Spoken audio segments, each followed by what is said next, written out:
Good morning, Sri Lanka. You are still tuned to Good Morning Sri Lanka with me, Anupama, and my wonderful host, Vanu. I decided to compliment him because he always keeps complimenting me. So, in the previous segment, we had an amazing guest. We had a very intellectual discussion and a very insightful talk with Father Sylvester Ranasinghe, and we're very excited to be here right now because there are so many more things to talk about dynamic youth and how they actually contribute to the society, academic-wise and otherwise as well. We have very interesting guests lined up for you today, right now as well.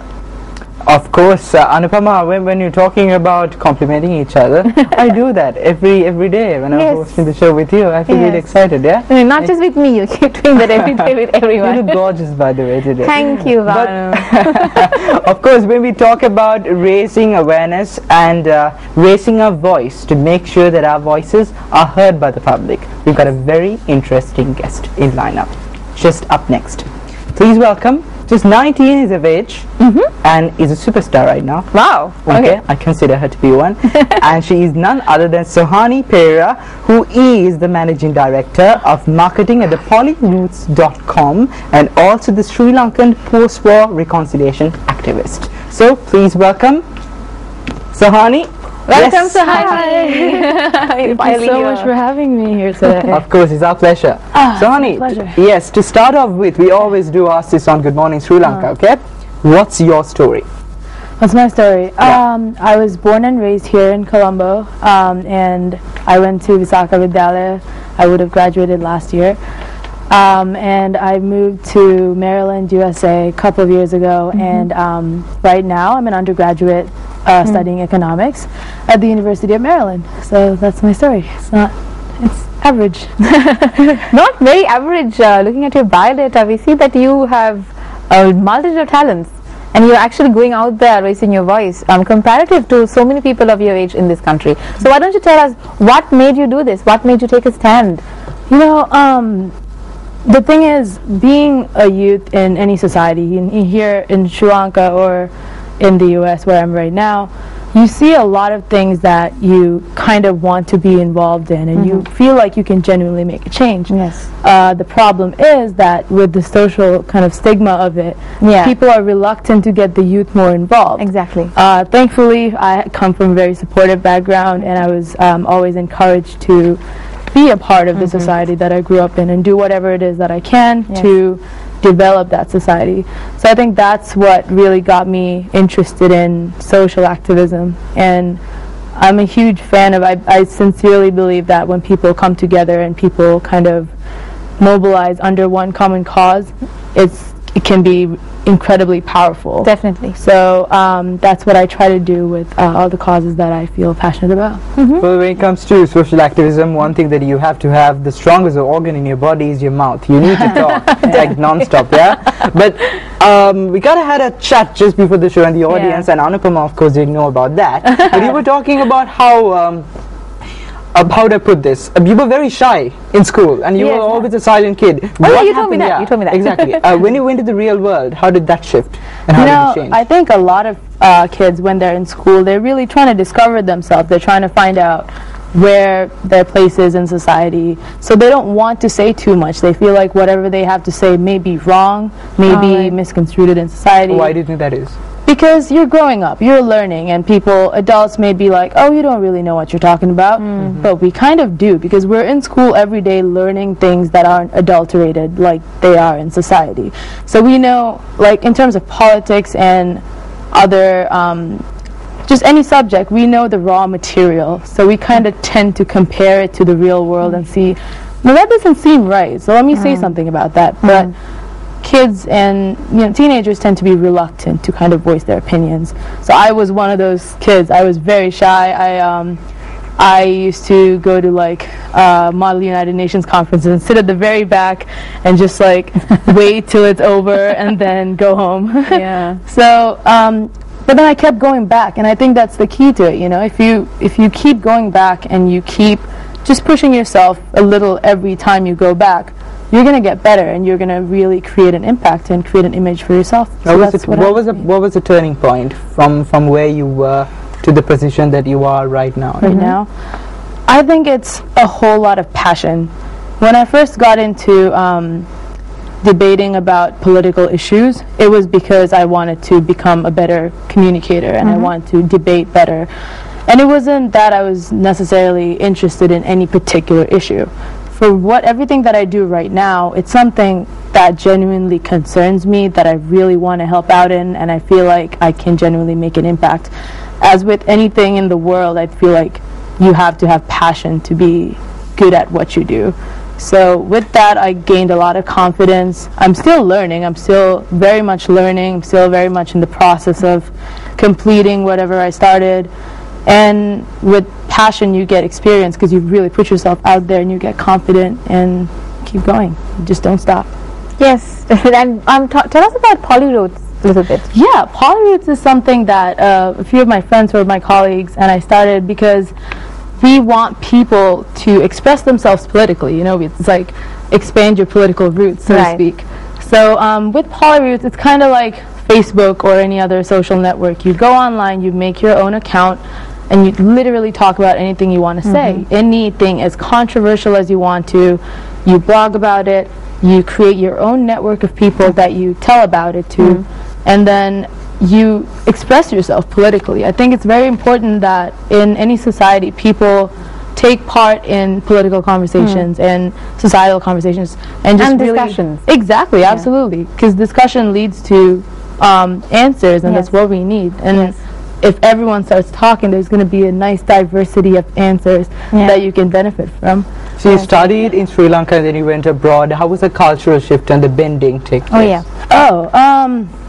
Obviously there's a huge cultural gap. Here I went to a Buddhist school and I went there until my O-levels. And I went right after my O-levels, I went to the U.S.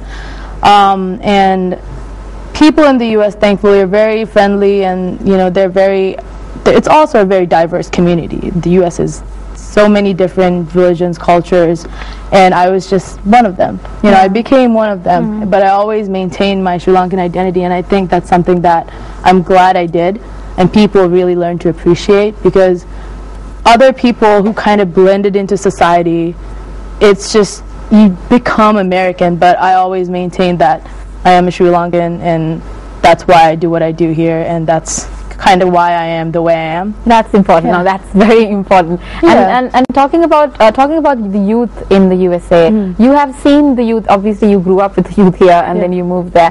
What kind of opportunities? What are the differences between the opportunities you see that Sri Lankan youth are getting here, and the opportunities that the youth are receiving and they are open to in the USA?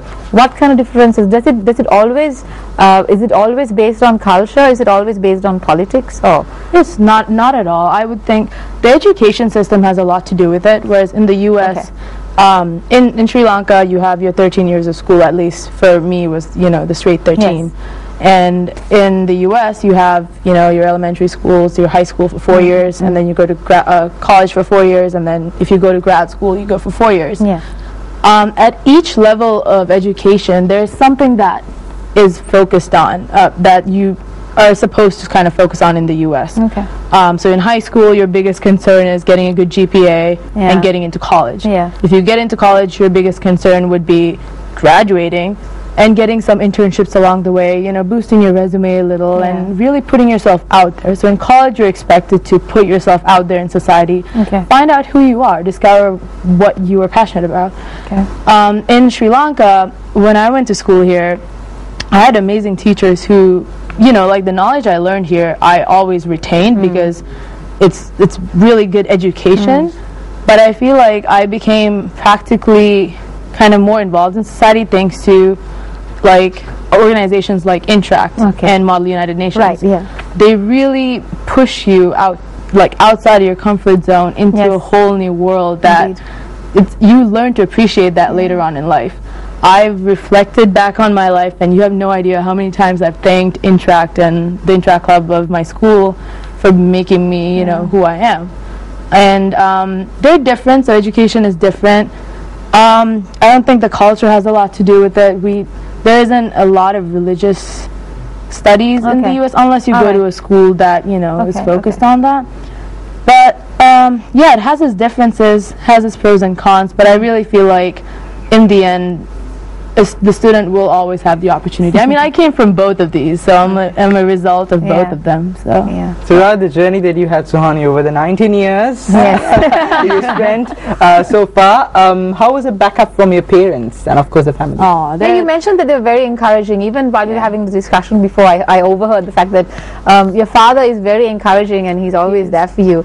So I mean, it's a privilege, because like we spoke before, usually it's when it comes to family, it's like before, like we spoke with Father Sylvester on a singer, it's very important to have that background, that solid background. So tell us about that. Yeah, my family was always very supportive of everything that I do professionally, academically, anything like that. They never forced me into a profession. Like, they never told me, oh, you must be a doctor, or you must be a lawyer. They hinted, but no, they didn't ever push me into it. My father is very protective, he would do anything for me, and he just wants me to be safe in whatever it is that I do. And he was raised here, obviously, so Sri Lankan politics is very different to US politics. And when he thinks politics, he thinks Sri Lankan politics. So he just wants me to be always just be aware of what I'm getting myself into. So honey, with the experience that you've got from abroad, how would you look back and say that you need to, contribute back to your country? Yes, how would you contribute? How would you look at that? Definitely. I mean, right now, like I said, I'm doing my undergraduates. I've always wanted to come back here, because after I'm done with my education, but I feel like the work that I would end up doing in Sri Lanka, it's very delicate, and you can't just go into it with just a bachelor's degree and with a little bit of experience. So I want to be more experienced in whatever it is that I end up doing, and I want to learn more about whether it's politics. I want to learn more about Sri Lankan politics before I get into Sri Lankan politics, and if it's social work, I definitely want to get into it. And you learn to appreciate what you have back home when you leave home, so you want to come back and help kind of improve that. And I'm so happy to be back right now, and I'm like trying to do as much as I can right now while I'm here for a little period of time. So I definitely want to be back at some point. You're down here for a vacation right now? Any chance after finishing your education coming here and doing something positive for Sri Lanka in the long run?